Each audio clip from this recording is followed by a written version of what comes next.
Gandang buhay mga lods. So ngayon magluluto tayo ng cheesecake kasi Easter bukas. So ito yung ating digestive.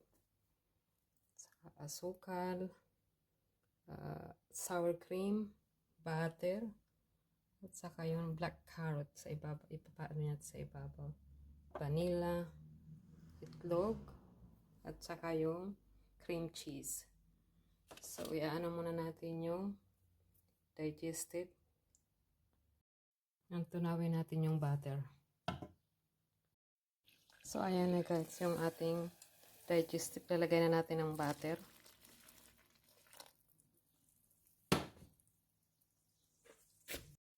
Ayan, na-mix na natin yung butter at saka yung digestive. So, mayroon tayong baking tin. So, nilagyan ko siya ng yung baking paper. So, para hindi siya didikit. So, ngayon ilalagay na natin. Ipa-flat natin. So, ayan na siya guys.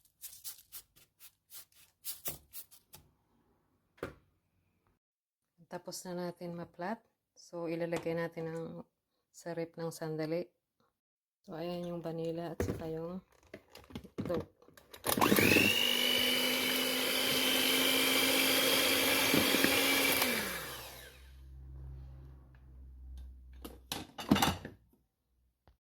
So, ayan yung cream cheese. Ilalagay na natin.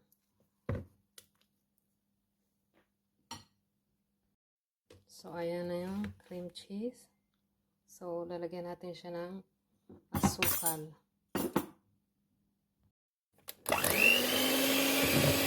Lalagyan natin yung asukal. Ayan na yung biscuits. Ayan na natin. Tapos, ilalagay na natin itong cream cheese. So, ayan na. Ilalagay na natin. So, ipa-flat natin siya.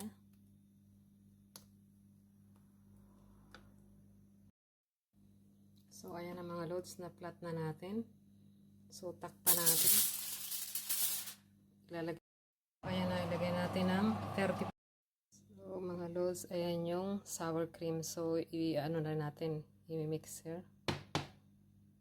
Ayan yung cream cheese. Nilagyan ko siya ng 1.5 tablespoon ng sugar. So, ayan mga loads, ilalagay na natin yung cream. Sour cream. So, ayan na mga loads. Balik natin uli. Ayan, luto na siya. Ilagay natin sa rep. Tapos bukas ilalagay na natin yung toppings. So mga loads, ito na yung ginawa kong cake. Cheesecake. So ilalagay na natin yung toppings.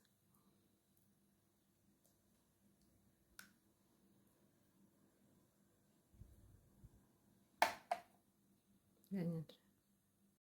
So ayan, tapos na siya.